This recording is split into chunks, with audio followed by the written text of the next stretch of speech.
Good evening and welcome to Olmsted Falls High School for the Cablevision Game of the Week. Tonight, a Southwestern Conference matchup between the North Olmsted Eagles and the Olmsted Falls Bulldogs.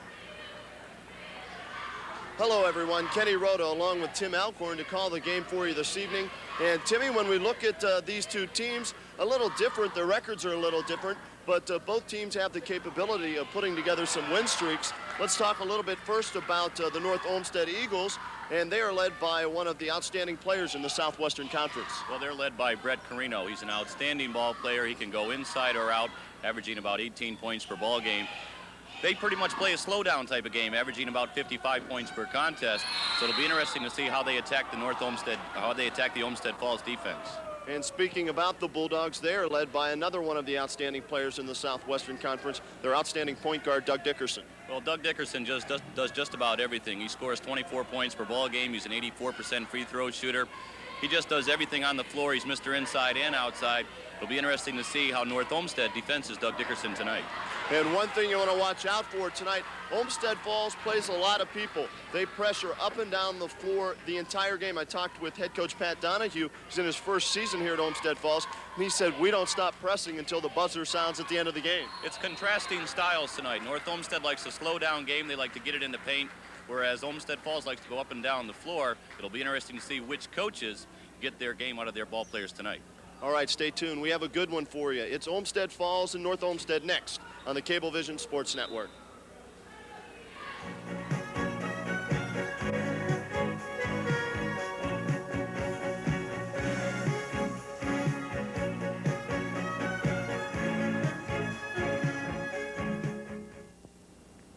My mother said I was too much trouble.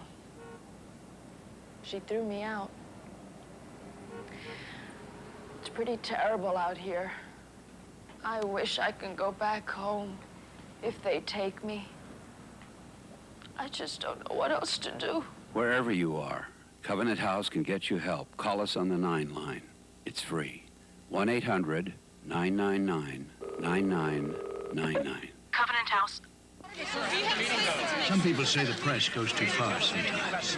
Sorry, I don't think it's appropriate to comment at this time. Had they stopped here, you may never have known about Watergate. Please, no comment. Or here, you may never have known if an issue concerned you. The committee approved all. Now you say the committee was involved, sir? No. To protect your right to be informed, I have nothing more to say. how far should the press go? To learn more about the free press, contact the First Amendment Center. I was going to take a job with an engineering firm in New York. I got a better offer. I'm building schools overseas with the Peace Corps. The pace is a little slower than New York, but here I'm getting grassroots experience I couldn't get anywhere else. The way I look at it, the world can wait 2 years for another 40-story smoked glass high-rise. Peace Corps, the toughest job you'll ever love.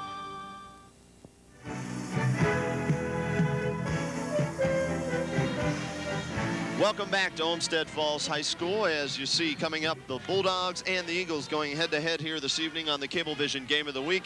And right now, we want to take a look at the starting lineups for you. First, for the visiting North Olmsted Eagles, who are coached by John DeBroy. And we'll take a little rundown of the starters for you. At the 1 guard spot, it'll be number 22, Kurt Schoaf.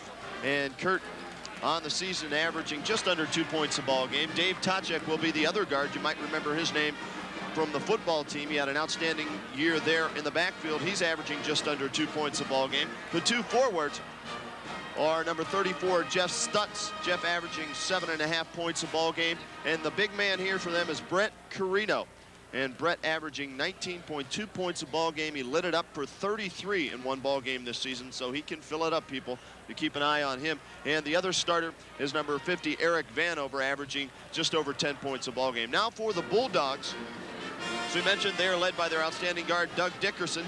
Dougie averaging just under 24 points a ball game. His backcourt mate is Jason Faulkner. Jason averaging just under 14 points a game. The 2 forwards, Nate Ludwig and Jeff Mon. Mon averaging 7 points a game. Ludwig 10.5 per contest. And the center is number 40, John Mahoney. And Timmy, we talked about it a little bit in the pregame, but one thing that's really going to stand out, and I think people are going to be surprised, is how much the Bulldogs really do run and press full court for the entire game. They simply play a 94-foot basketball game. They go up and down the floor. They exert tremendous pressure on the opposition. As I said, it's going to be a contrast of styles tonight. North Olmsted really likes to get the ball down low. They like to hammer it at you in the block, in the paint. Whereas Olmsted Falls, they want to get you into that up-tempo basketball game. They want to play 94 feet. They're going to press you man-to-man. They're going to go diamond and one. They're going to throw all sorts of defensive looks at you to get you into that scramble type of ball game. If there's one problem that Olmsted Falls might have with North Olmsted, what might that be?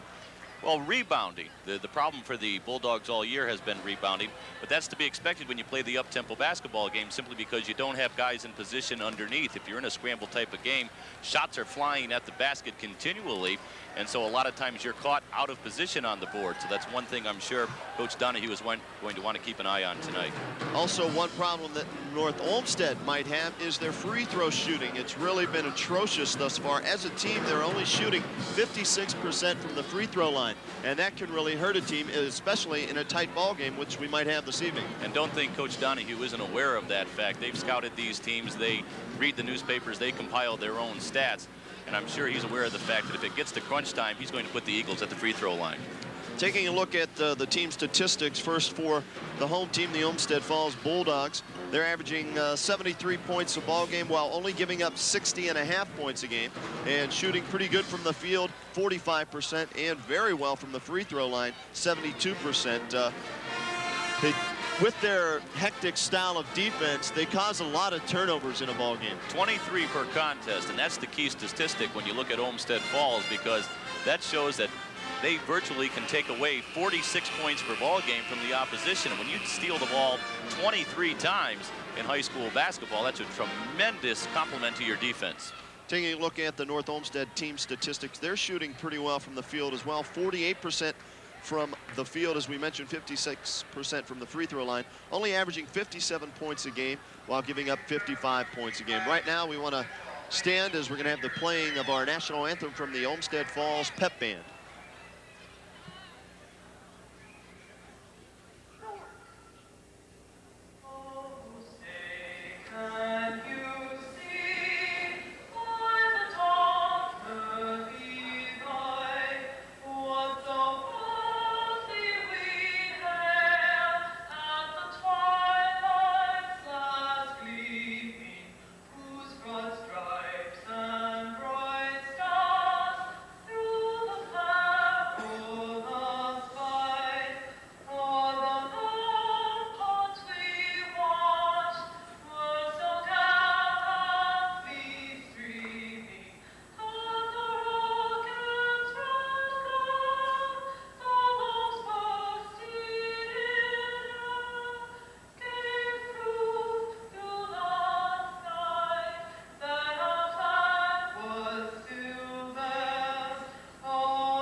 Obviously was not the Olmsted Falls Pep Band, but a nice job by that young lady there, and just about ready to get underway here in this big ball game.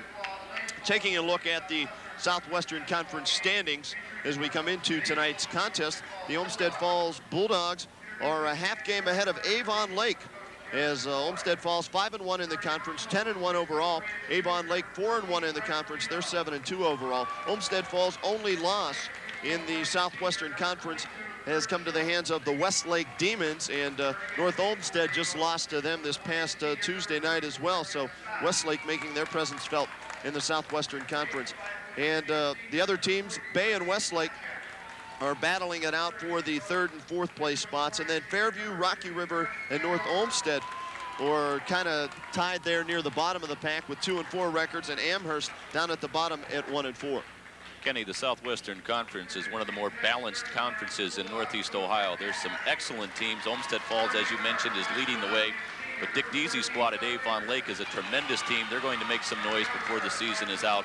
Bay under Rich Boyers is a talented and deep squad year in and year out. Of course, they were a regional squad last year. So before the year is over, that Southwestern Conference is really going to be a dogfight.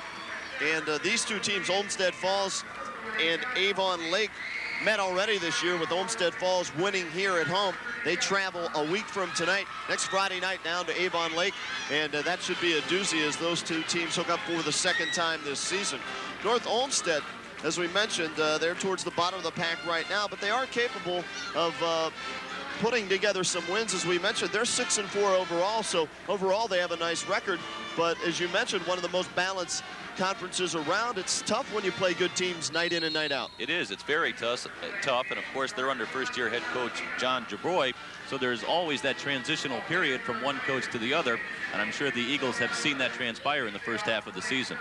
We're ready to get underway in this one. Jumping center, it'll be Coreno for North Olmsted, and for Olmsted Falls it'll be Ludwig.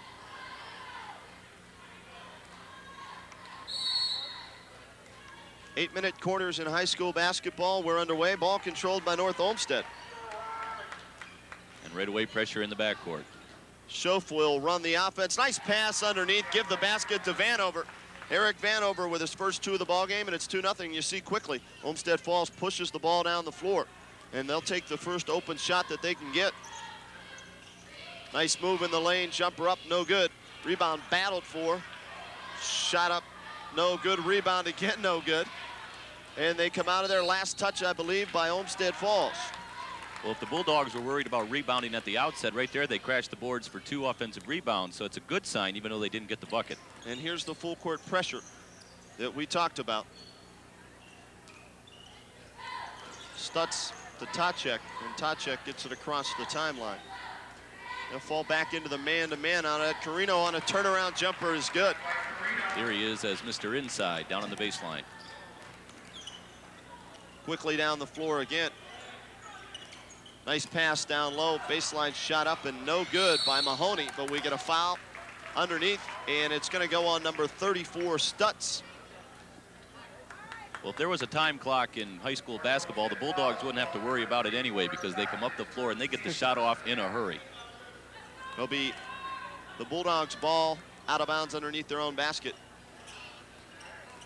And the ball tapped away by Schoaf as they were trying to get it into Doug Dickerson, and Schoaf has the dubious honor of guarding Mr. Dickerson this evening.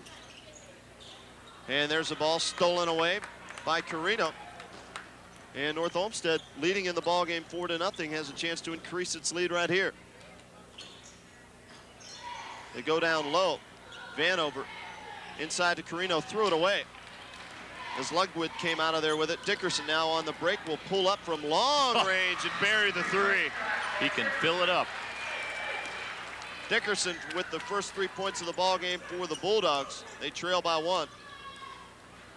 And all alone is Tacek down the other end of the floor, off the glass and good. That's the chance you take with full court pressure. If the offense releases someone deep, he's got a wide open layup.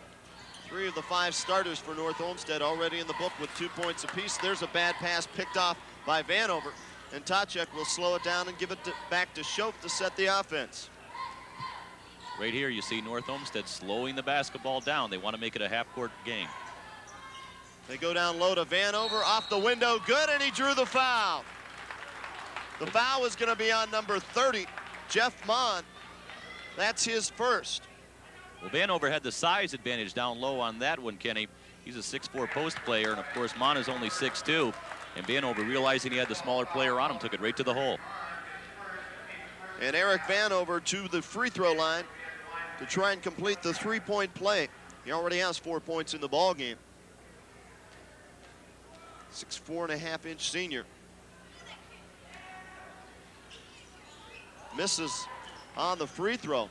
And that's one thing we mentioned about the pregame. They have trouble from the free throw line, and it's evident right there as Dickerson comes back. He's alone. He'll put up the jumper too long. Rebound into crowd off the window by Ludwig, no good. And then it's taken out of there by Vanover. Even off the missed shot, Olmsted Falls pressures in the backcourt. And that time, Schoaf pushed it up the floor, and a little bit too much velocity on that pass to Coreno, and they lose the ball out of bounds. Get our first substitution into the ball game for the Bulldogs, number 22, Joe Sanchez, averaging 7.5 points off the bench for head coach Pat Donahue. Dickerson will put up the three-pointer. Nope, they're going to say it's a 2, right on the line. So Dougie has all 5 points, and it's an 8-5 North Olmsted lead. And here's the full court pressure. Tacek on the other end again, puts up the shot, no good, and we get a traveling call on Dave Tacek. Schoaf does a nice job running that North Olmsted offense. He gets the ball up floor. If they want to slow it down, he brings it back out. If not, he's made a couple of nice passes so far. Faulkner and Dickerson, the 2 guards, handle the ball most of the time for the Bulldogs, but this one's picked off by Schoaf. He'll come down, stop, put it off the glass, no good. And Dickerson with the rebound, and here come the Bulldogs on the break. Running shot off the glass, no good. And North Olmsted comes out of there with the rebound. Well, right away, you see North Olmsted, again, simply slow it down. Schoaf started walking at the 3/4 court mark. Jumper by Stutz is on its way and good. Stutz now with 2, and it's a 10-5 lead for the Eagles here at Olmsted Falls High School. Dickerson in the corner now. Play a 2-man game with Mahoney. Nice ball fake by Dickerson, jumper up and good. A 3-point basket for Dickerson, his second of the ball game, and he has all 8 of the Bulldogs' points as North Olmsted's lead cut to 2. Tremendous touch from Doug Dickerson. And they screen well for him. He comes off of screens and he's wide open. Coreno's turnaround jumper is good. Nice touch there by Coreno.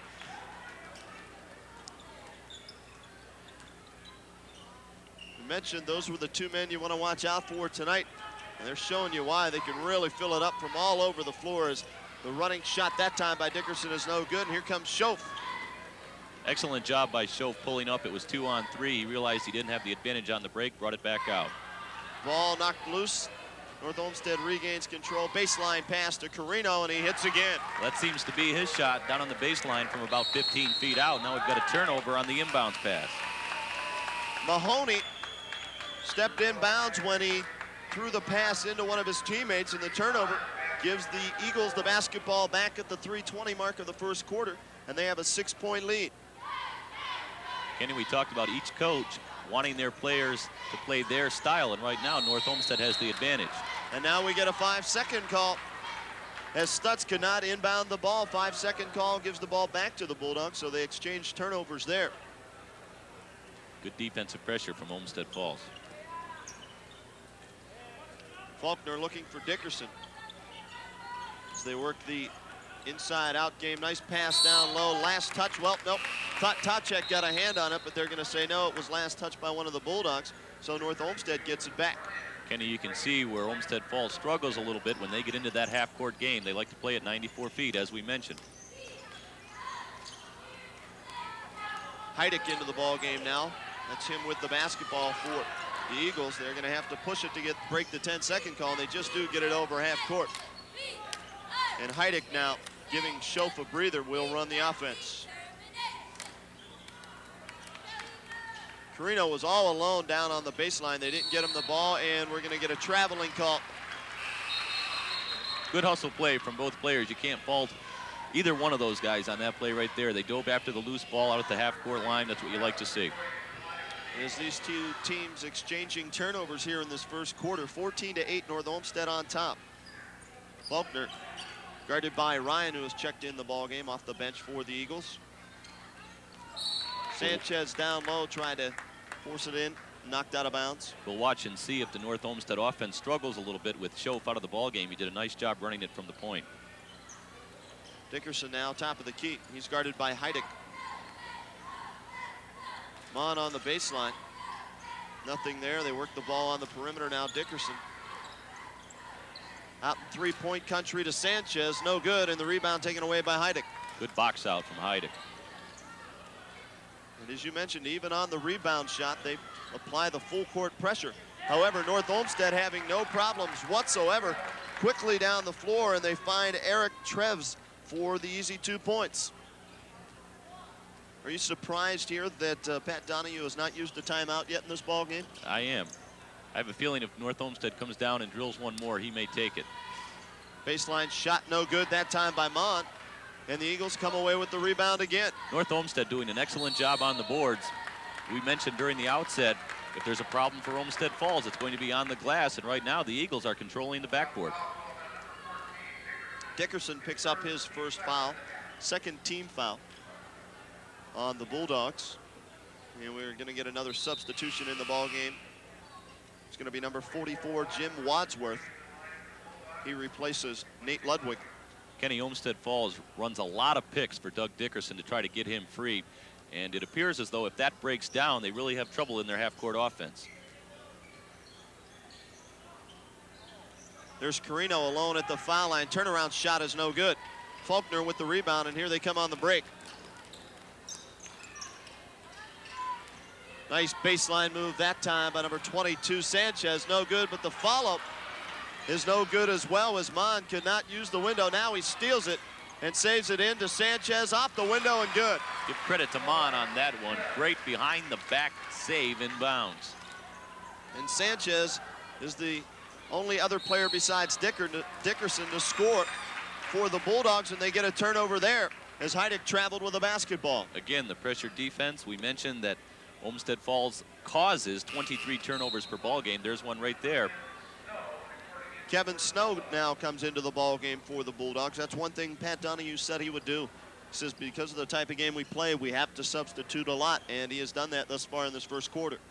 His team trailing by 6 points. Dickerson had the ball knocked out of bounds by Heidick. Good hands that time by number 12, Eric Heidick, a 5'9.5" senior, another outstanding football player that was on the North Olmsted squad this season that led them to the SWC championship.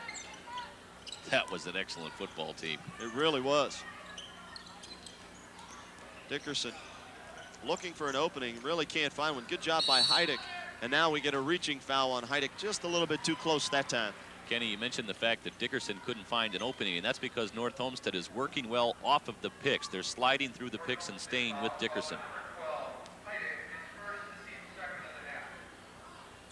Bulldogs ball to inbound. Looking, still looking. Another 5-second call. Second one of this first quarter we've seen now, one on each team. They've traded 5-second calls, and that's just simply excellent defense on the inbounds pass. Most teams usually lob it high up top. And here's a foul going to be called on number 30, Jeff Mon, going over the back of Vanover. It's tough to get away with that type of play when the referee is in front of the offensive player. You can handle the ball cleanly coming over the back, but as soon as they see you reach over that shoulder, they're going to call the foul. And there's the inbound pass to Heidick, and Heidick will stop and pop from about 17, no good. And the rebound taken away by Mon, quickly up the floor now to Faulkner. Wadsworth was open in the post, but they elect not to go to him. Give the ball back to Dickerson up top. Dickerson and Heidick, nice move by Dickerson, jumper no good. Rebound by Mon, lost it, had it stripped away, and now we're gonna get, I believe the ball touched the baseline, last touch by the Eagles, and so it'll be the Bulldogs ball with 16 seconds left in this first quarter. Let's see if Coach Donahue plays for one shot here, down by 6. Snow to inbound, does so to Dickerson.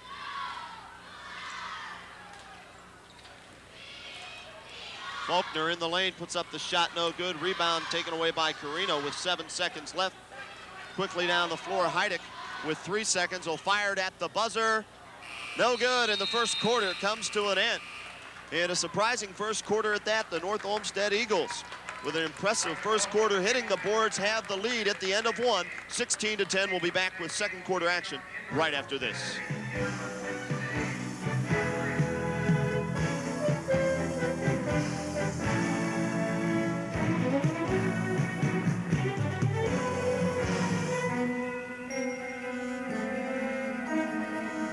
Of flight,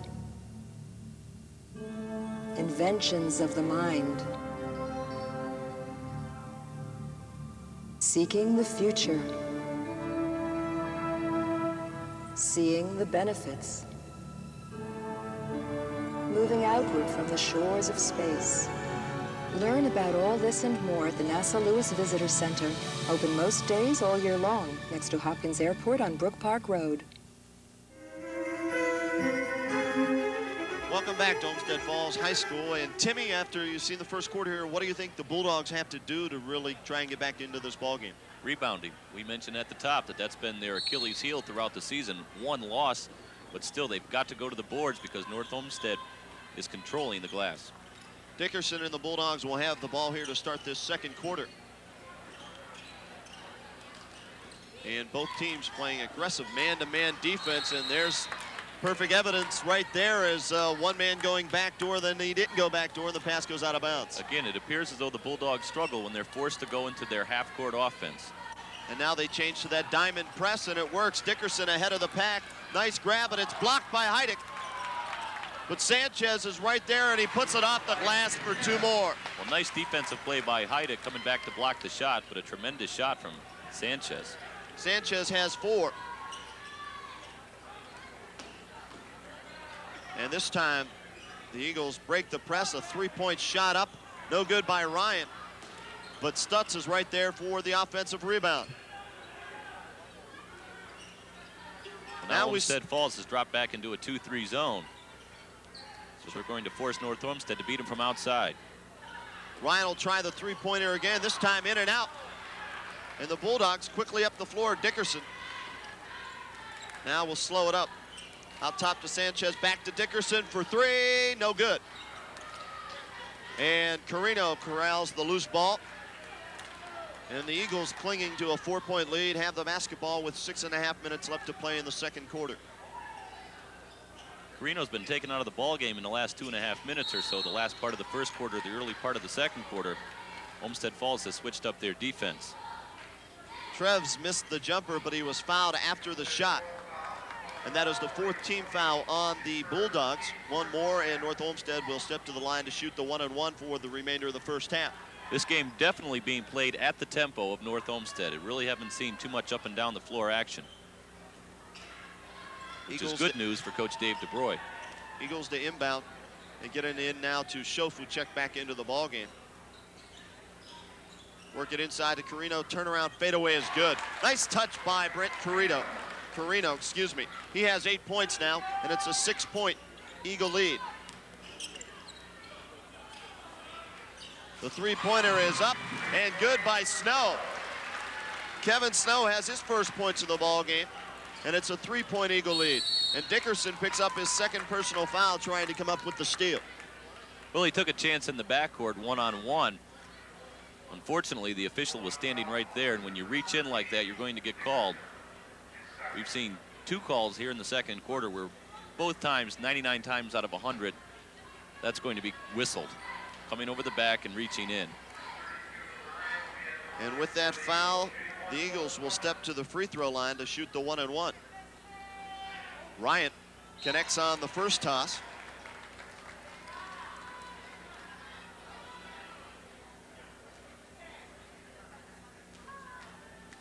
Ryan's an excellent free throw shooter, about 90%. Perfect from the line tonight, 2 of 2.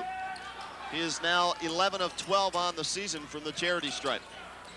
Snow was pressured and eventually fouled by Ryan. Good defense. Ryan was at the line and he hustled back to put the pressure on Snow, but he got a little bit too close. North Olmsted got back, and although they commit the personal, again, they will force Olmsted Falls to go into that half-court offense. 6 minutes to go in the second quarter, and the Bulldogs only have 15 points. Coming into the ball game, they were averaging 73 points a game. And there's that high lob pass out front when nobody's open underneath. Faulkner, nice pass down low to Mahoney, back outside. Sanchez puts up an air ball, but the rebound is grabbed nicely by Ludwig, and he lays it in for 2. Nate Ludwig with his first 2 points of the game, and it's a 2017 ball game. Well, Kenny, we said we wanted to keep an eye on North Olmsted when Schoaf is out of the ball game. Now the tables turn. Let's see what Olmsted Falls can do with Dickerson not in there. There's the turnaround by Coreno. This time it's a little bit short. Ahead of the pack is Sanchez, shot up and good. Sanchez has 6, and now it's a 1-point ball game. And now you're seeing the tide swing toward Olmsted Falls. They're getting that running game going. And what's impressive right there is they've done it, this little run here, without Dickerson in the ballgame. That tends to happen at times, especially in high school basketball, because teams start to rely so much on one player that as soon as he comes out of the ball game, suddenly they pull together as a unit and to do the things they have to do to be successful.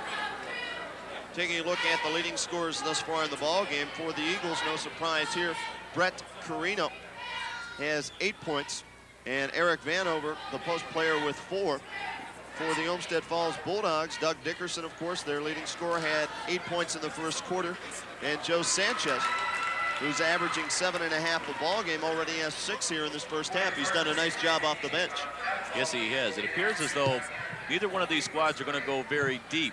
Olmsted Falls has brought in a few players, but pretty much stuck with their starting 5. I'm surprised, but maybe that's because the game hasn't been played at their tempo. Once it gets into that 94-foot game, you'll see Coach Pat Donahue go further into his bench. And that last basket by Sanchez, really the first fast break basket that the Bulldogs have been able to muster this evening. And we'll see if they can pick up a couple of more of those here. That's their type of game. That's the way they want the tempo to be. Again, 2-3 zone from the Bulldogs. We mentioned North Olmsted likes to get the ball in the paint, beat you in the block. So Olmsted Falls saying, well, let's see if you can beat us from outside. Ryan up top now to Coreno. He'll try the long three-pointer, too far. And the rebound taken away by Faulkner. Quickly up the floor, Mahoney had a notion, didn't pull the trigger. But Ludwig will, and he hits in the first lead for the Bulldogs this evening on Nate Ludwig's 16-footer. He has 4 in the game, and it's 21-20, the Bulldogs. I think the key has been the switch to the 2-3 zone. It's taken North Olmsted out of their offense. Stutz in the lane, puts up a running one-hander, no good. Faulkner with the rebound. Here's a 2-on-1 break. Nice pass over to Snow, put it up, no good, but he did draw the foul. Nice dish from Faulkner. He got the defensive man to commit. Once he made his move toward the basketball, he simply dished it off. And like you said, they didn't get the hoop, but they'll shoot 2 free throws. Kevin Snow will step to the charity stripe on the season, a 67% free throw shooter. The 6-foot senior looking for his 4th and 5th points of the ball game. And again, the Bulldogs are making this run with Doug Dickerson on the bench. It'll be interesting to see if Pat Donahue just keeps him there. He's got 2 personal fouls. If they can keep the lead, he'll go into the half with Doug only with 2 personals. And Snow buries both free throws. He has 5 in the ball game, and the biggest lead now for the Bulldogs at 23-20. And now we've got a 1-2-2 press.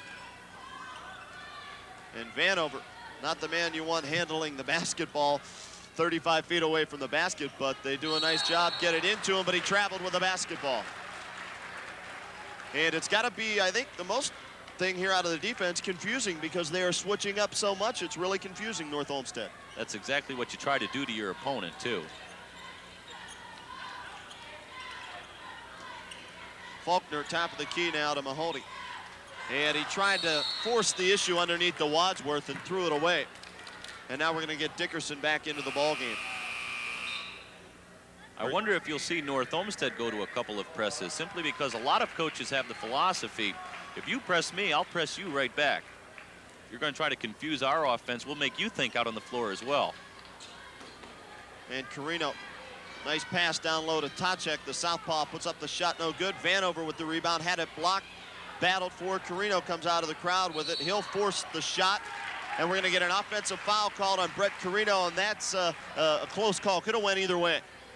I don't know if I agree with that call. I thought he had a good shot at stepping through the double team. Most times if they really lower that shoulder and bull their way in, they'll call that. But I thought he simply tried to step through it. And toughest call in basketball, though. And I think John DeBroy agrees with you there as well. However, only the first foul on Coreno in this ball game, so not really a factor. North Olmsted still in their man-to-man defense. Dickerson, nice pass underneath the Mahoney. He had it slapped away by Vanover and saved by Tacek. Here come the Eagles. In the lane, turnaround by Stutz is good. Jeff Stutz has 4. And a nice job of controlling the basketball by Schoaf, getting the offense set. Long jumper by Faulkner is good, a 3-pointer. Jason Faulkner with his first points of the game, and it's a 4-point Olmsted Falls lead.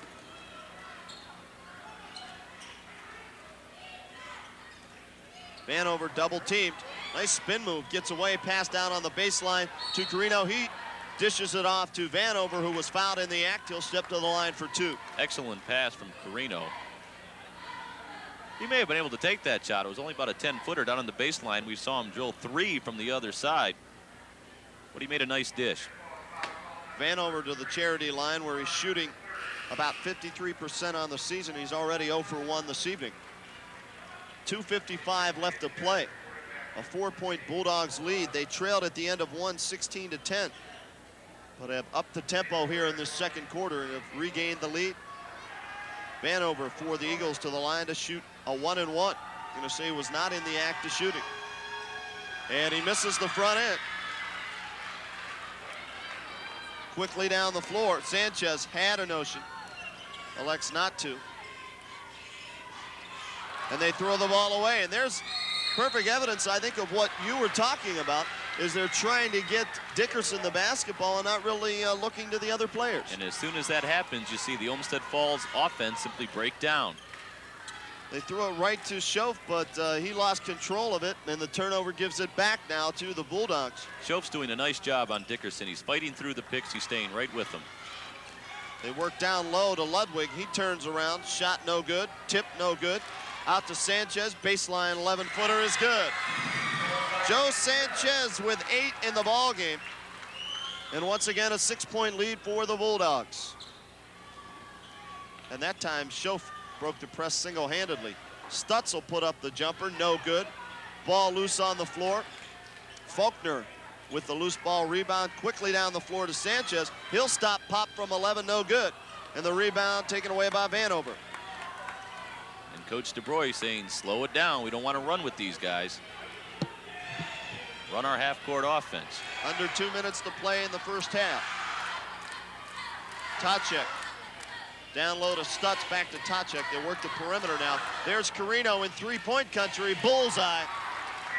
Brett Coreno has 11. Nice job of reversing the basketball to the open man on the weak side. And did you see Coreno just for a second look down to make sure he was out in 3-point country, and then he drilled it.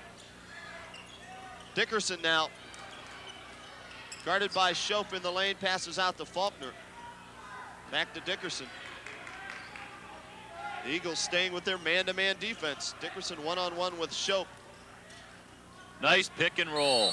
Pass down low to Ludwig, and they worked it to perfection. Ludwig didn't get the basket, but he will get 2 free throws. Bread and butter basketball right there. It's the oldest play in the book. You come out, you set a pick, you get the switch, and you're wide open as you cut to the basket. 1 minute and 9 seconds left in this first half. A 3-point Bulldog lead. They can increase their lead here. And Doug Dickerson will sit down for the final 69 seconds. He has 2 personal fouls to go along with 8 points. Ludwig to shoot 2. First one is up and good. 63% free throw shooter on the season. Looks to be a little bit better than that. Nice touch, good rotation on the basketball. And now a 5-point lead for the Bulldogs, and they stay with their full court pressure. Coreno passes it into Vanover. He'll force the jumper off the window, no good. Ball batted around, Vanover gets it. Fall-away jumper is good. Well, they got the hoop, but that's not what Coach DeBroy wanted to see. Sort of helter-skelter basketball right there. Vanover now with 6. And it's a 3-point Bulldog lead with 40 seconds to play in the first half. Sanchez in 3-point country. Air ball, and the ball saved nicely by Mahoney, but he threw it right to one of the Eagles. And we'll see if the Eagles play for the last shot here. With 30 seconds left, the ball swatted loose, knocked down, and we're gonna have a jump ball called.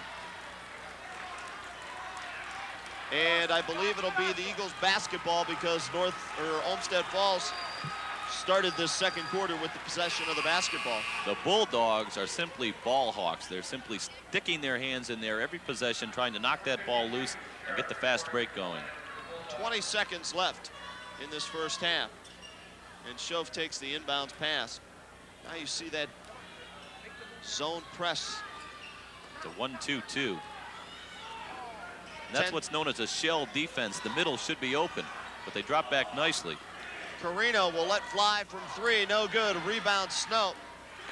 And at the buzzer, a shot by Dress comes up just short, and the first half comes to a close, and a good first half we've had here with the Olmsted Falls Bulldogs trailing at the end of 1. Turn it on here in the second quarter, scoring 20 points, and they take a 3-point halftime lead into the locker room.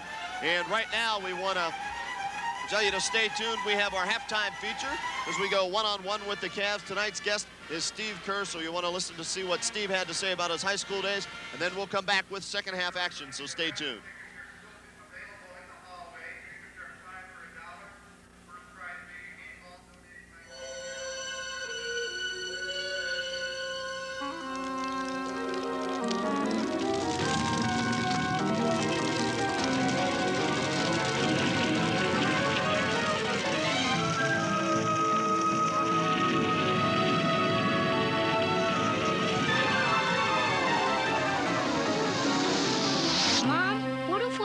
Come from?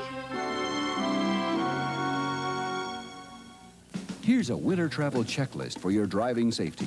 Check your antifreeze and your wiper blades. Be sure you have good tires and the right tires for the road conditions. Keep winter safety equipment in your trunk at all times. Fasten your seatbelt and get the road conditions before you leave on the Michelin Driver's Report. You'll know where fog, wind, rain, or snow could influence your travel plans. The Michelin Driver's Report at 10 minutes before every hour on the Weather Channel, because so much is riding on your trip.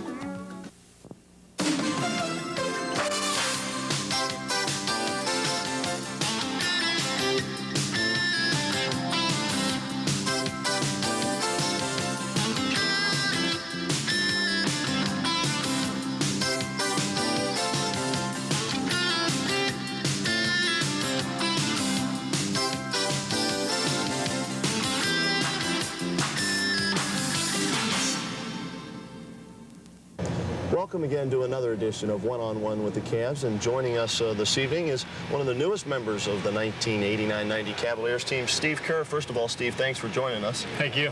We want to talk a little bit about how you first got involved with basketball and as it led up to your high school career. Well, I really have loved sports all my life, not just basketball, but I'm a big baseball fan and I like to watch football also. So I played all those sports when I was young. And when I got to about the high school age, 9th or 10th grade, I really started to concentrate on basketball because that's what was most fun for me, and I really wanted to go to college and play in college. So I started concentrating on it in high school.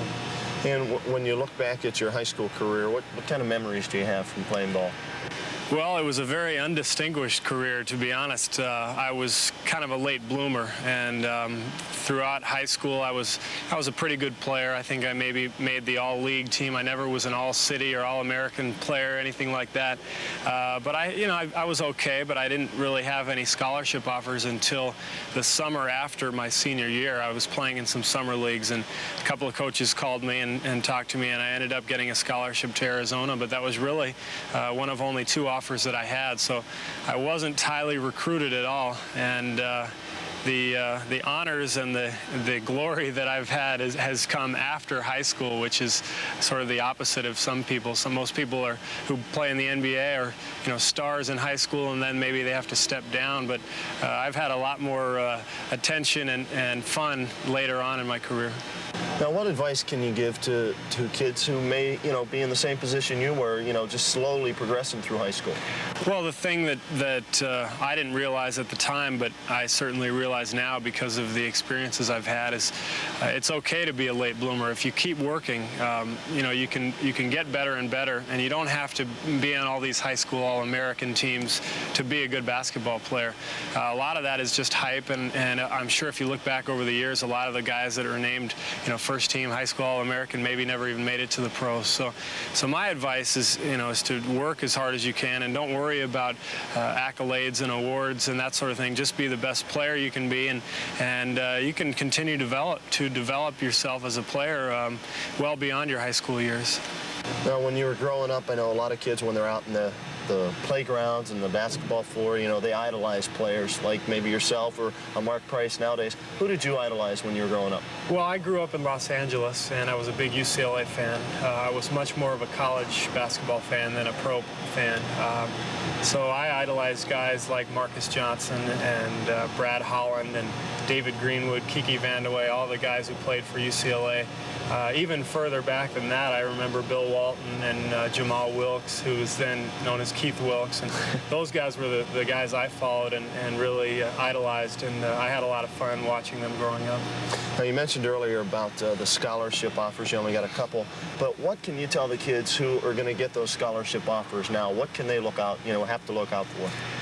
Well, I think recruiting is a funny thing. You know, when the coaches are bringing kids into their schools and wining and dining them, it seems like it's going to be a country club atmosphere for 4 years. But no matter how heavily you're recruited, whether you're the last guy they give a scholarship to or the first guy who's had hundreds of offers, once you get to the school, everybody's in the same boat. You know, you're going to have to work hard for everything you can get, and it's difficult to balance the books and the schoolwork, and you have to learn to budget your time. And I think the main thing is it's just a chance to really grow up and learn how to take care of yourself. I know that's how I looked at it. My freshman year, I didn't do particularly well in school because I didn't really balance my time real well, but that's something that I learned, and I progressed as a person, and it was really a great experience. Well, I'll tell you what, you've progressed this year with the Cleveland Cavaliers. Keep hitting the three-pointers, and we thank you for joining us. Okay, thank you. Let's go back now to the second half of our Cablevision Game of the Week. Machines of flight. Inventions of the mind. Seeking the future. Seeing the benefits. Moving outward from the shores of space. Learn about all this and more at the NASA Lewis Visitor Center. Open most days all year long, next to Hopkins Airport on Brook Park Road.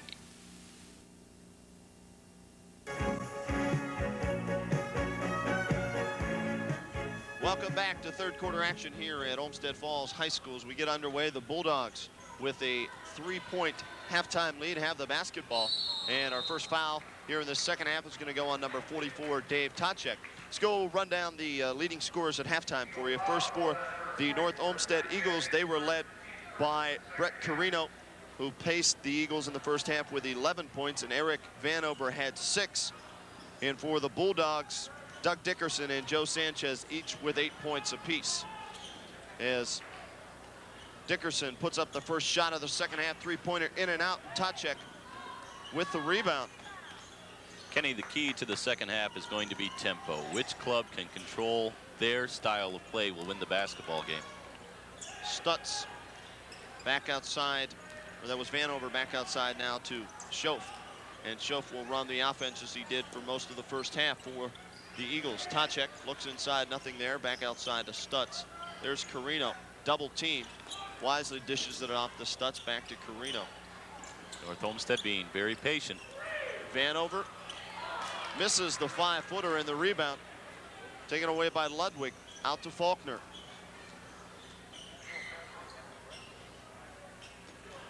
Dickerson on the baseline will put up the 2.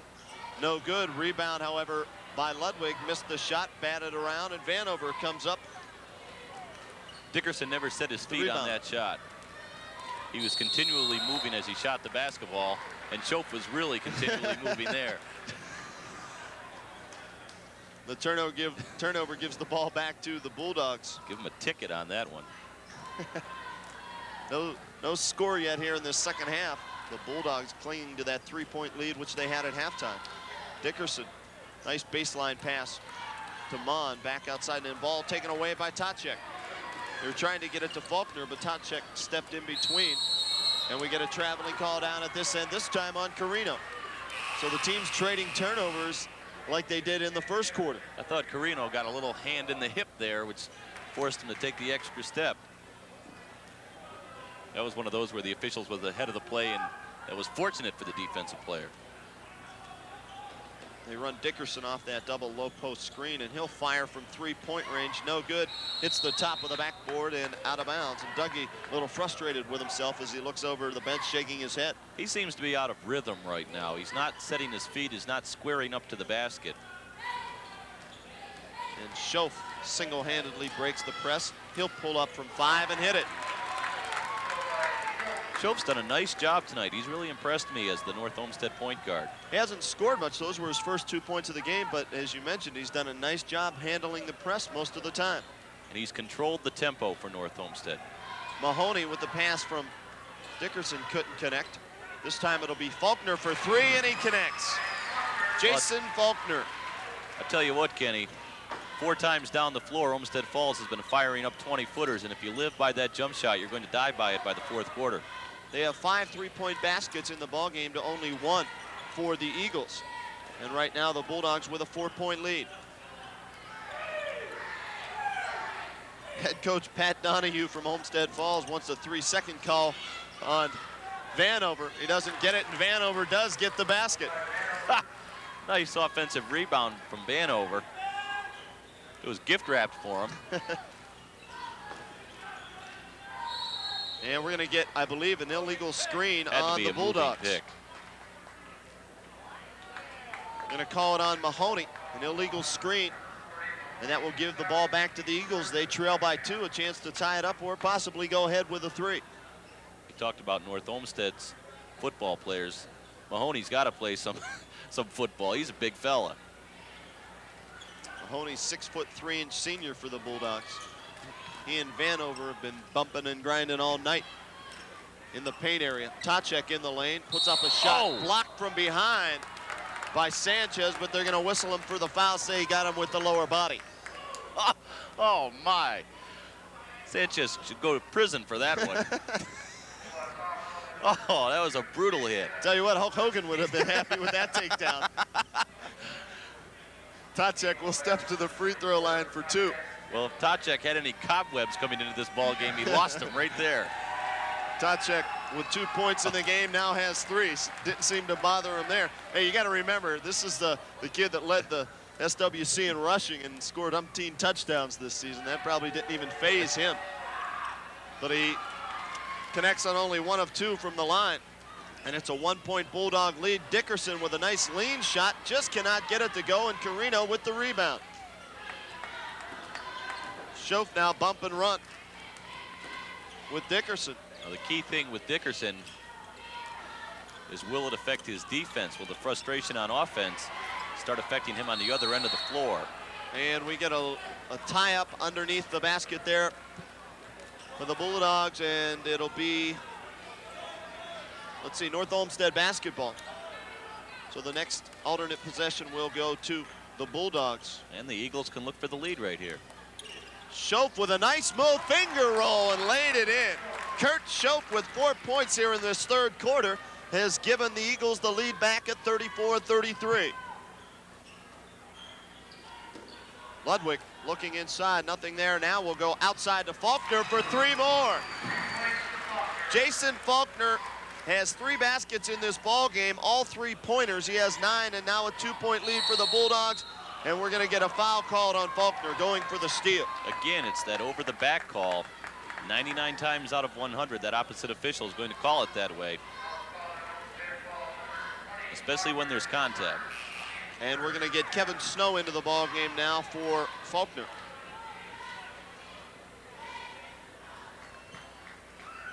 The tempo has swung back to North Olmsted. And almost another 5-second call right there as Tacek takes the handoff from Vanover and crosses half court. Rambling down the court, puts up a shot off the window too hard. Here come the Bulldogs on the break. Snow backs it out. Got away with a possible carry right there. And a shot up, no good by Sanchez, but we have a whistle and a foul. Got a little push on the hip right there. Again, Olmsted Falls tried to get into transition basketball on that possession. They brought it up court, but the Eagles got back defensively and made the Bulldogs swing it back out and set up their offense. You have to be impressed with that transition defense by the Eagles thus far in this ball game. Dickerson takes the inbound. In the lane, nice pass to Mahoney. Back to Dickerson, he'll try from 3, no good. Ball batted around, loose on the floor, and Eric Heidick, who just checked into the ball game, comes out of there with it. Again, we'll keep an eye on North Olmsted with Schoaf not in the ball game to run the offense, and also not in there to defense on Dickerson. Heidick looking to get it to Coreno. Now will drive the baseline, put the shot up, no good. But a whistle and a foul. We'll see who it is called on. Nice move by Heidick. Again, Kenny, we go back to the outset of the show tonight where we mentioned North Olmsted wants to get the ball down low in the paint. Their shots have been from 10 to 12 feet. Olmsted falls here in the third quarter. They're firing up threes. They're firing up 18, 20-footers. And it may pay off for North Olmsted in the fourth quarter. The foul was on number 40, Mahoney, and that is his third. He comes out of the ball game, and Heidick misses the free throw. The Eagles now 3 of 7 from the free throw line, make it 3 of 8 as Heidick cannot connect, but Coreno is there with the rebound, in and out. And we have a traveling call on Ryan as he tried to save it to Vanover. Number of opportunities there for the Eagles. They come up empty. You got to cash in. Either hit the free throws. If you're going to get the offensive rebounds, you got to put that little 4-footer back in. And they've missed a number of those here in this ball game. Dickerson drives the lane, walk with the ball, no call. Back outside now to Ludwig. He fires up, no good. And loose ball rebound taken away by Sanchez, and he stepped on the line. I have really been impressed with North Olmsted's defense tonight. They've done a nice job. They may have called the foul over there, Ken. They did. They called the foul on Ryan. And so the Bulldogs retained possession. There was no turnover, as I guess one of the reasons they stepped on the line was they were forced out of bounds. So the Bulldogs and Doug Dickerson retained possession. 2.5 minutes to play, third quarter. The Bulldogs up by 2. Again, tremendous interior defense by North Olmsted. Dickerson's been dribbling out on the perimeter for about 10 seconds. Sanchez to Dickerson. Nice baseline pass to Snow. Nothing there, though. Tell you, they move their feet very well on defense, North Olmsted. Shot blocked nicely that time by Stutz. Excellent defensive possession right there by North Olmsted. They never gave Olmsted Falls the shot. Sanchez playing defense with his feet and then got a hand up to block, or excuse me, had his shot blocked. And the shot by Vanover is no good. What I was trying to say, Stutz had good defensive position, then got the hand up and blocked the shot of Sanchez. And once again, the Eagles getting second chance opportunities here on the offensive end. As they trail by 2, a chance to tie it up here with this possession. And again, North Olmsted has swung the tempo back into their favor. In the second quarter, it was fast break basketball. Here in the third, it's been half court. Coreno will force up the 18-footer and good. Brett Coreno for 3 points, his first basket of the second half. And now the Eagles with a 1-point lead at 37-36. Dickerson in the lane with a running one-hander, and he finally connects in the second half. He has 10 points in the ballgame, and now we seesaw back and forth. Here's a steal by the Bulldogs, pass to Snow underneath, good, and a foul. Well, there it is. The basket from Doug Dickerson sparked the Bulldogs. Shooters shoot. He kept on putting it up. He got the hoop. And then, of course, they were able to come out and put on that full-court pressure defense, get the turnover, and now look for the three-point play. We have an injured Eagle. I believe that is number 50. It is Eric Vanover, and he comes up limping. And they're going to help him off the floor. And it looks to be something with either the left ankle or the left knee. And he's going to go right to the locker room. So we hope it's nothing too serious. And we'll try and find out what the situation is with the post player, Eric Vanover. Well, he's holding up the right leg. Kenny, I have to be honest, I didn't see what transpired under there, whether he just turned it or he got stepped on, I'm not sure. Well, there was contact when Snow laid the basket in and Vanover went down, and he never really got back up till he was helped off the floor. And we're going to have a timeout on the floor as well at the 1:26 mark of this third quarter. And it's been a seesaw third quarter thus far, with the Bulldogs retaining a 3-point lead thanks to the basket by Dickerson, and then the steal and the basket by Snow. They have a chance to push it out to 4 points if they can connect on the free throw. Well, everything for Olmsted Falls works off of their pressure defense. That's the way they've won basketball games this year, 10 out of 11 so far. And as soon as they got the hoop from Dickerson, he sort of came to life. Their defense came up, applied the pressure full court, and they immediately got the turnover. If you don't take care of the basketball against these Bulldogs, they're going to make you pay for it. Dickerson, as we mentioned, ice cold at the beginning of this third quarter, finally got one to go with a running one-hander in the lane. He has 10 points in the ball game to lead the Bulldogs. On the other side, for the North Olmsted Eagles, they are led by their 6'3.5" junior, Brett Coreno. He's leading the way with 14 points, and he too with only one field goal here in this third quarter. Well, a shooter has to shoot. That's all there is to it. Doug Dickerson has to keep firing it up, and he has the mentality of a shooter. He knows that. You're going to have your cold spots here and there. You just have to work your way through it. Snow to the free throw line to try and complete the three-point play. Too hard. First miss of the ball game from the free throw line for the Bulldogs. And the Eagles now with a 3-on-1 opportunity, and they throw it away. The bounce pass was a little too low. You've got to get that pass to bounce up at about waist level. It was down near the knees. They tried to get it to Trev's number 30, and he could not find the handle. So they lose the possession, and now the Bulldogs with a chance to increase their lead. Let's see if Dickerson now has got his rhythm back. Instead, they go down low, and the shot by Wadsworth is no good, and the shot missed underneath that time by Ludwig, and the Eagles with the basketball again. Quickly down the floor, Stutz will pull from 12 and hit. Jeff Stutz now with 6 points, and it's a one-point ball game with 45 seconds left to play third quarter. Kenny will have to keep an eye on North Olmsted's interior defense. Vanover was the real key down there.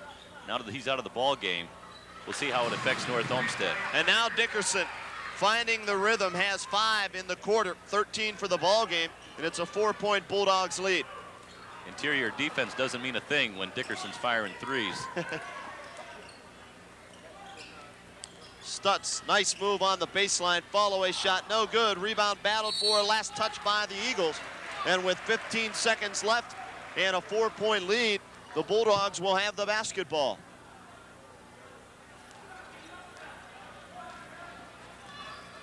Dickerson now, we'll look for him to go one-on-one, either take the shot or dish it off. Nope, he's gonna fire from long range, in and out. And the rebound taken away by Trevs. And we get a traveling call on the Eagles with 1 second left. So the Bulldogs get the basketball back with 1 tick remaining in the third quarter. Look for Dickerson to come off a couple of screens. I'm sure they'll set something up for him. They call out play number 2. It's into Dickerson. He fires up a shot at the buzzer. In and out. He used the window, and it almost went down. Even she's amazed.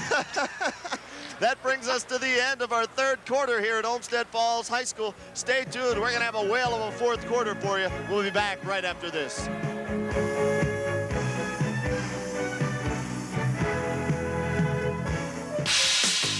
Cuyahoga County Public Library. Check us out. It's always the right time to visit the library. Winter time, story time, record time, or just killing time.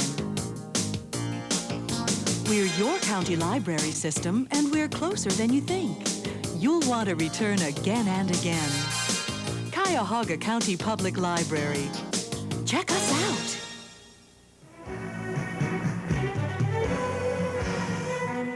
And welcome back to our fourth quarter of our Cablevision Game of the Week. Kenny Roda along with Tim Alcorn. And Timmy, a 4-point lead for the Falls here in this ball game, and the way this one's going, this one, it may come down to the wire. I have a feeling it will. Again, the key for North Olmsted, the absence of Vanover, how it will affect their interior defense and rebounding.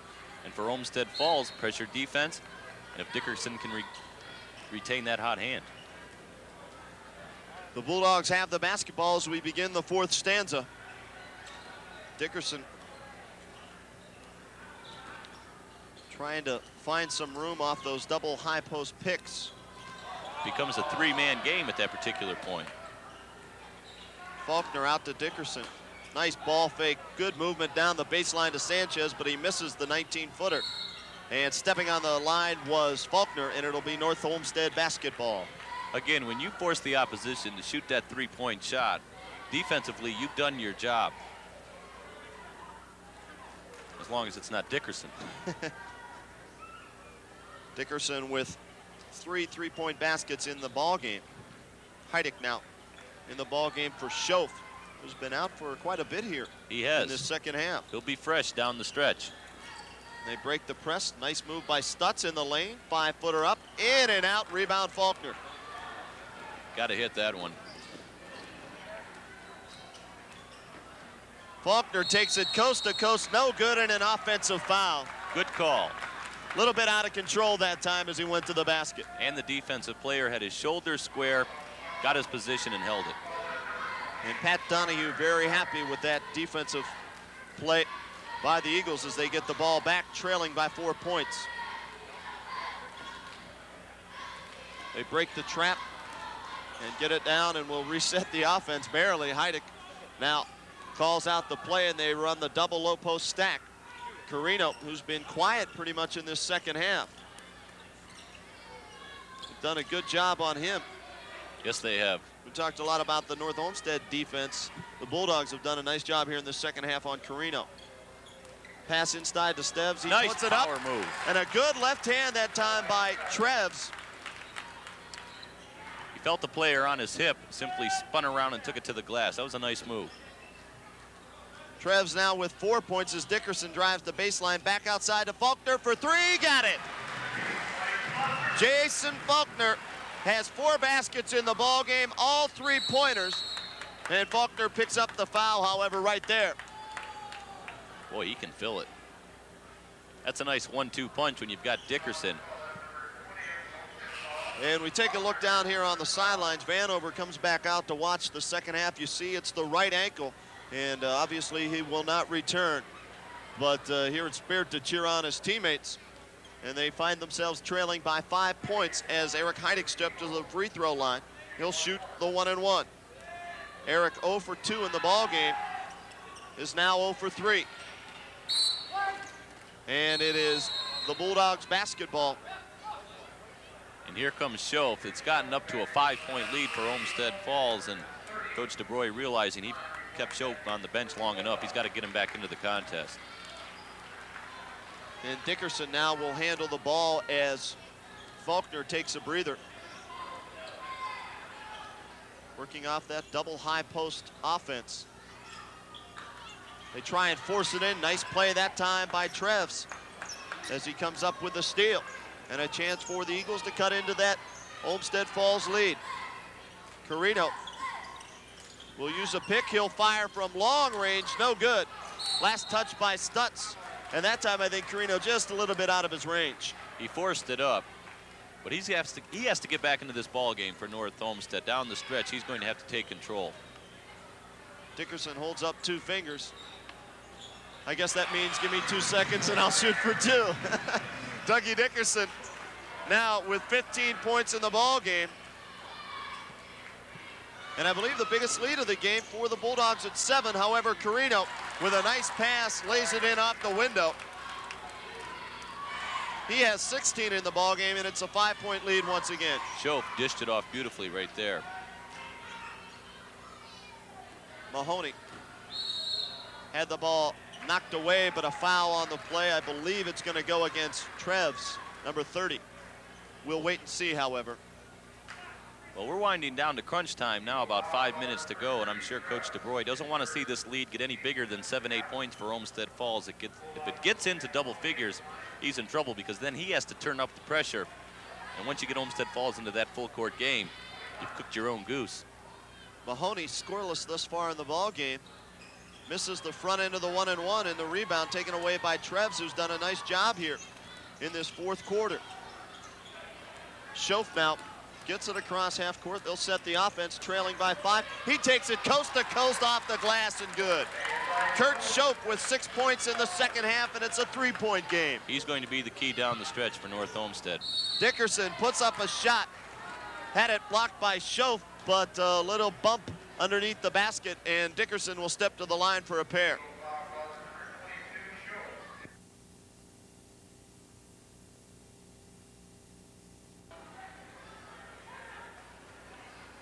Dickerson, a tremendous free throw shooter, 83%, virtually automatic at the line. Nothing but net on the first one. He's slowly approaching his season's average as he connects on both. 17. And once again, a 5-point Bulldogs lead. And there's an errant pass, but a great catch by Schoaf. Nice pass to Coreno for 2 more. They have to get the ball in the hands of Schoaf. He can run that offense. Dickerson now feeling the hot hand, hits again. Oh my.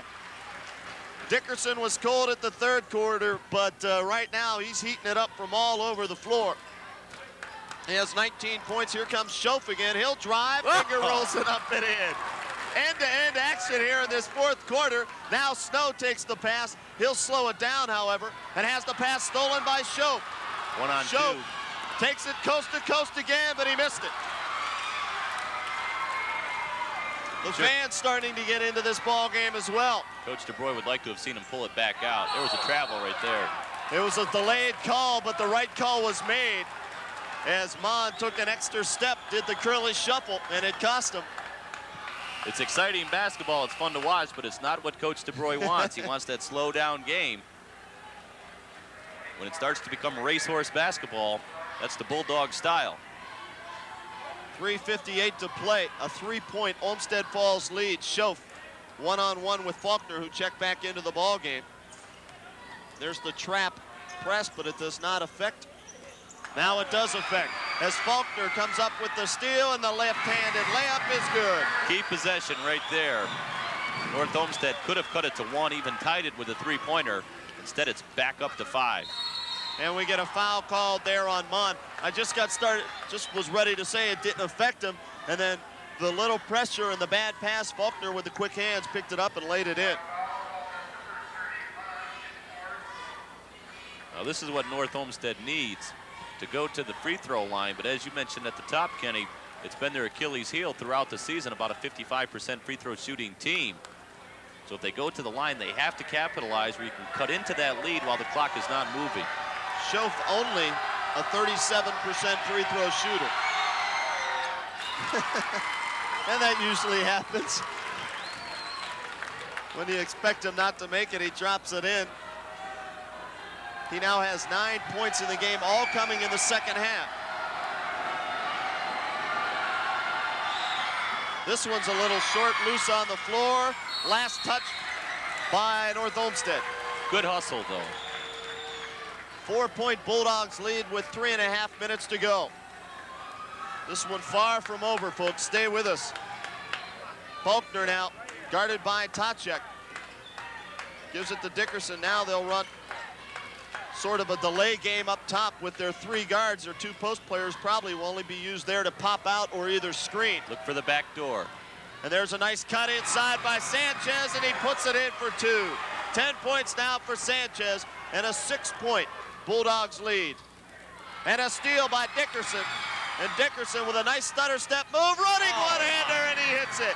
Oh my, Doug Dickerson now with 21 points in the ballgame, and the biggest lead for Olmsted Falls, 58-50. Underneath the Coreno, baseline shot is good. Coreno now with 20, and the Bulldogs throw it away. A 6-point lead with 2:40 to play, and the Eagles get the ball back. Plenty of time, a lot of basketball left. Again, the tempo has swung back to Olmsted Falls, though. Schoaf takes the inbounds. Again, you have that 1-2-2 zone. And when head coach Pat Donahue was saying that they press the full time in the ball game, they really do. Coreno's shot is no good, knocked around, loose on the floor. Schoaf is there, and he is fouled. I believe it is on number 40, Mahoney. Check that. They're going to give it to number 20, Faulkner, instead, and I believe that is his 4th. Now, it's important that Schoaf hit at least the first one of these free throws. I believe they're going to call 1 and 1. You want to get at least 1 point out of this possession. It is a 1 and 1. Schoaf nails the first one. He now has 10 points in the ball game.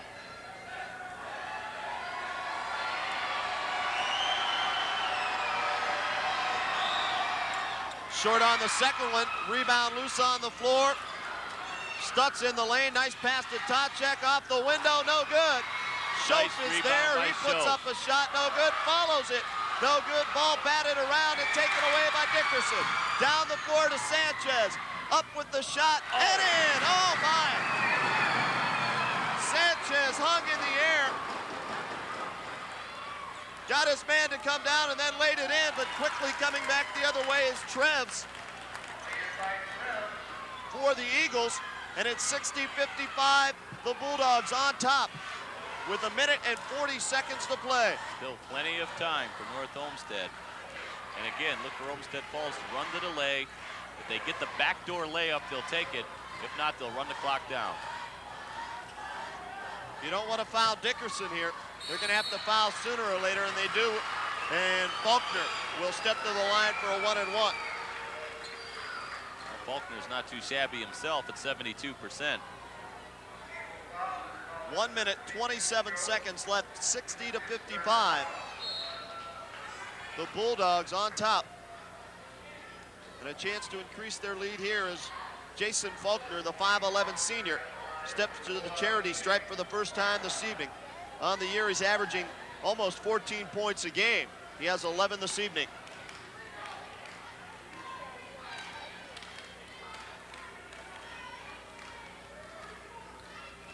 Big free throws for Faulkner right here. First one up and good. Right now it's at 2 possessions for North Olmsted, as 2 3-pointers would still tie the ball game up. So this is a critical free throw right here to make it 3 possessions. Nothing but net on both of them for Faulkner. 62-55. Schoaf across half court now to Treves. Back to Schoaf. They need to score in a hurry. Coreno will try a 3. That one too hard. Nice rebound there by Treves. Puts it up, no good. Tacek in a crowd. Missed it, got the rebound back. Will force up another shot. No, passes underneath to Coreno. He missed. He was hammered. There was no call. Schoaf in the lane. Got it to go, but we have a foul on the floor before the shot. And head coach John DeBroy a little upset that the foul wasn't called earlier when Coreno went crashing to the ground. Coreno got destroyed right of the lane. In a situation like that, though, officials don't like to determine the outcome of the basketball game. They're going to let him play and hammer down low. I think they let him go a little too far on that one. And I believe Faulkner picked up the personal foul, and if that is true, it is. That is his 5th personal. Well, Coach Donahue will use all the time he has here to get his substitution in. Number 1, it rests his players, and number 2, it ices Schoaf at the other end. A 7-point Bulldogs lead with exactly 1 minute to go. And now North Olmsted has to start fouling. And again, it's critical that Joe hit at least one of the 2. Misses the first. Stutz is there with the rebound, tosses it up, no good. Snow, who came in for Faulkner, gets the rebound, gets it to Dickerson, and this one is looking more and more like another Bulldogs victory as Dickerson, as we mentioned, an 83% free throw shooter, will step to the line for a 1-and-1. And that's the guy you want shooting the free throws. Good teams get the basketball in the hands of their leaders. And the ball immediately went to Doug Dickerson in the backcourt. Dickerson in the ball game, 21 points. As you mentioned, the shooters, even though they're missing, they don't stop shooting, and Dickerson didn't. Kept shooting till he got the hot hand, and he did here in this 4th quarter. Boy, he had a couple of those running right-handers that were just beauties. 9 points in the 4th quarter for Dickerson. Make it 10. Biggest lead of the ball game for either team, 64-55. Coreno with a 3-point shot, in and out. Tacek had it, then lost it. Down the floor, Dickerson ahead of the pack. Will put it up, got the basket, and the foul. Well, the fat lady's starting to sing right now. I think she's singing Bust a Move somewhere, because that's what the Bulldogs have done here in this second half. They've really turned it up, moved the ball around, pushed it up the floor with the fast break, and have taken control of this one and will move out to their 11th victory of the season. Dickerson rattles it in. And a 12-point Bulldogs lead with 40 seconds left to go in this ball game. Coreno, closely guarded, gets it back to Schoaf, had it knocked away by Dickerson, and a foul. And go ahead, Timmy. I was just going to say, we mentioned at the start of the third quarter that tempo would dictate who was going to win this basketball game. In the third quarter, North Olmsted was able to slow it down. They kept it close, but in the fourth quarter, Olmsted Falls turned up the Jets, turned on that defensive pressure, and once it turned into a racehorse basketball game, it was all Bulldogs. That's exactly what they wanted to do. And you know what? We've got to also point out, too, that when Eric Vanover went out of this ball game, it was only about a 3-point Bulldog lead, and that seemed to be when the Bulldogs really took control. They turned up that press another notch and got into racehorse basketball, and have really turned it on ever since then. Well, the Eagles lost their inside presence when Vanover went out. He was controlling the boards. He didn't have a lot of points, but he was snaring some rebounds under there. But once he went out, they lost an inside presence. They gave up a couple of offensive rebound baskets to the Bulldogs. And once Olmsted Falls got those hoops, they were able to put that full court pressure defense on, and that was the key. Vanover left the ball game in the third quarter with 8 points, but as you mentioned, a big defensive presence in there, and he controlled the boards very well. But there you see our score, a 12-point lead. The Bulldogs can increase that here. Give all the credit to Olmsted Falls, though. They were able to dictate the tempo in the second half of play, especially in the fourth quarter. And again, Doug Dickerson, as we mentioned, the old cliche, shooters shoot. He kept throwing it up. Tell you what else has helped the Bulldogs. They are 9 of 10 from the free throw line in the fourth quarter. 25 seconds left, ball knocked out of bounds by Ludwig. Kenny, it's a 14-point lead right now for Olmsted Falls, pretty much Katie by the door. It was a closer ball game than that. For 3.5 quarters, it was nip and tuck as the shot by Stutz is no good. And Dickerson wants the basketball, finally gets it. And he just wants to run out the clock, gives it to Snow. And Snow had the ball knocked out of bounds by Schoaf. With 9 seconds left, we get some substitutions in the ball game. Dickerson gets a nice hand as he comes out of the ball game, finishing the contest with 21, 23, 26 points. 13 of those coming in the fourth quarter. Cream always rises to the top. Dickerson came to the forefront when he had to. And the ball last touched by Stutz off his foot with 4 seconds left. Kenny, this should be an interesting ball game when they go back to North Olmsted for the second meeting this year. The Eagles played them tough. Inbounds pass comes, and the clock will wind down. And this one is in the record books. 69-55, the Bulldogs knock off the North Olmsted Eagles and move their record out now to 11-1 overall, but more importantly, 6-1 in the Southwestern Conference, and retain sole possession of first place as of right now in the SWC. North Olmsted on the season falls now to 6-5 and 2-5 in the conference, but I think they're a much better team than what their record shows. Oh, they're definitely a much better team than that. They were able to control the tempo in the first and third quarters. Olmsted Falls was able to push it out in the second and fourth quarters. And unfortunately for Eagle fans, it was simply the fact where Olmsted Falls, when they were able to dictate the tempo, were able to get more offense than North Olmsted was. And as you mentioned, the injury to Vanover really hurt the Eagles in the latter part of the fourth quarter. They simply didn't have their offensive presence underneath. Now we're going to take a timeout here, total up the statistics, and possibly talk with the winning head coach, Pat Donahue, and our player of the game, and we'll do that right after we take this final timeout.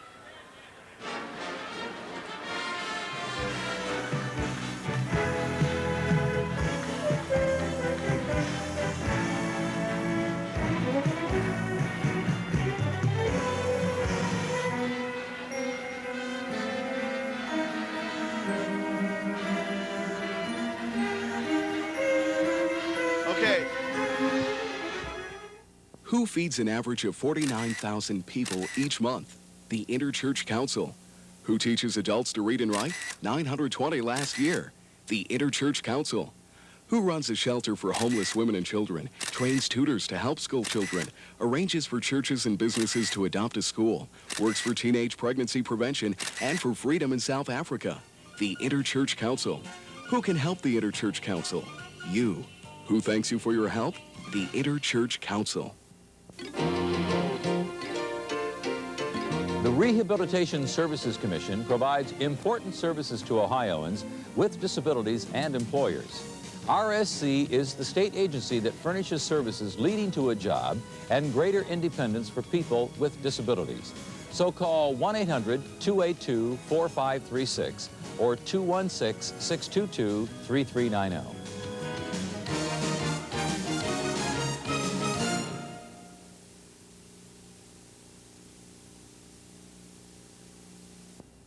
One day he slapped me, and then it just kept getting worse. Eventually, he beat me up a lot. I thought it was my fault, especially when he'd cry and say he was sorry. I didn't know the facts. I just didn't know where to go for help. You can take a shortcut. Get the facts by calling Templum House at 631-2275. Learn how a symbol of commitment can turn into a cycle of abuse. Templum House, a safe place for women and their children. Welcome back to Olmsted Falls High School. Finally got it right, Coach. Congratulations, first of all, on a big win this evening. Thank you. Thank you. I thought, first off, I think North Olmsted played one heck of a game. It's really a shame what happened to Eric Vanover. I think he was really doing a real good job. He was dominating the boards inside. He was really keeping them in the game along with Brett. And, you know, it was really a shame to see him go down. But, you know, at the same time, I thought our kids played really hard and played really well. And, you know, did a real good job as well.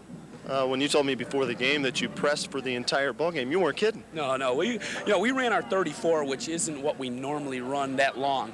But I thought it was real effective against them. In the second quarter, when they started to get ahead of us in the first, you know, we had to go back to that 2-3 and run a 34, and I think it really made a difference. You know, we normally go full court the whole time, but. And you do play a lot of players, but you're definitely blessed with a couple of outstanding guards in Faulkner and Dickerson. Oh yeah, they're great kids too, and they work as hard as they can every practice, every game. You know, you're going to get 110% out of Doug and Jason, and you know, the other kids complement each other real well. Normally, you know, we get more points out of other guys, but you know, fortunately tonight Doug was on, and you know, Jason got him the ball, and it worked out well for us. Now, you were an assistant at Shaker, and this is your first year here. Boy, basketball's real easy, isn't it? Oh, yeah, right. I don't necessarily agree with that. Like I said, luckily we're blessed with some very good basketball players. You know, you could be the greatest coach in the world. If you don't have talent, it's going to be a hard time winning. All right, speaking a little bit of your talent, let's bring in Dougie, our player of the game. And Dougie finished the ball game with 26 points this evening, and boy, you really got going in the fourth quarter when your team needed it. Yeah, I couldn't hit a shot in the second and third quarters, but I'm glad I started connecting in the fourth. Now, what has been the reason for the success of this team? You guys are 11-1 now. What do you look at? I think it's the overall intensity and our style of play. We like to run up and down a lot. You have a lot of seniors. You guys obviously have been playing together for quite a while. Yeah, we play a lot in the summer, and experience pays off. Now, looking down the road, Dougie, in the Southwestern Conference, who are some of the guys you're going to have to really go at and battle for the top spot? Well, just about everybody. It's a tough game every night. Anybody can beat you any night. Avon Lake, I'd have to say, is still the favorite in the league. So. All right. Well, we wish you the best of luck the rest of the way. Now let's send it up to Timmy with the statistics for the final wrap-up here. All righty. Thank you very much, Kenny. Well, we'll run down the scoring totals for you first. For the Eagles from North Olmsted High School, they're starting 5. Kurt Show, 4 field goals, 2 of 5 from the free throw line. Show finished up the night with 10 points. Dave Tacek had a field goal, 1 of 2 from the charity stripe for 3 points on the evening. Jeff Stutz had 3 field goals for 6 points. Eric Vanover, before going out with the injury, had 8 points on the evening, 4 field goals. And leading the way, Brett Coreno. Coreno had 20 points on the evening, 9 field goals. He also tossed in a couple of 3-pointers. Off the bench, Herrick Hyduke did not score. He was 0 of 3 from the line. And Kevin Ryan, 2 of 2 from the free throw line for 2 points on the evening. North Olmsted, 5 of 12 from the free throw line. It hurt them, folks. They have to improve on their free throw shooting. For the victorious Olmsted Falls Bulldogs, as you heard, Kenny just mentioned to Doug Dickerson, he led the way, 26 points, 9 field goals, 5 of 5 from the free throw line for his 26 on the evening. Jason Faulkner had 5 field goals, including a bunch of three-pointers, 2 of 2 from the line for 16 points. Ludwig had 8 points on the evening, 2 field goals, 4 of 4 from the line. Jeff Mon did not score in the ball game, and Jeff Mahoney did not score as well. He was 0 of 1 from the line. Off the bench, Kevin Snow, good ball game off the bench for Olmsted Falls. 2 field goals, 2 of 3 from the line for 7 points. And finally off the bench, Joe Sanchez had 12 points on 6 field goals. So the keys to the ball game, Kenny, number 1, North Olmsted 5 of 12 from the line, while Olmsted Falls with 13 of 15. And secondly, excellent bench play from Olmsted Falls. They got 19 points off the bench between Sanchez and Snow. Yeah, I think, you know, what we talked at the outset of the ball game really came true in this ball game. The free throw shooting hurt North Olmsted. The up-tempo game helped Olmsted Falls. And when you come right down to it, that's pretty much what happened in that second half. 2 of the 4 quarters, North Olmsted was able to control the tempo. In the first, Olmsted Falls only had 10 points. In the third quarter, they only had 13.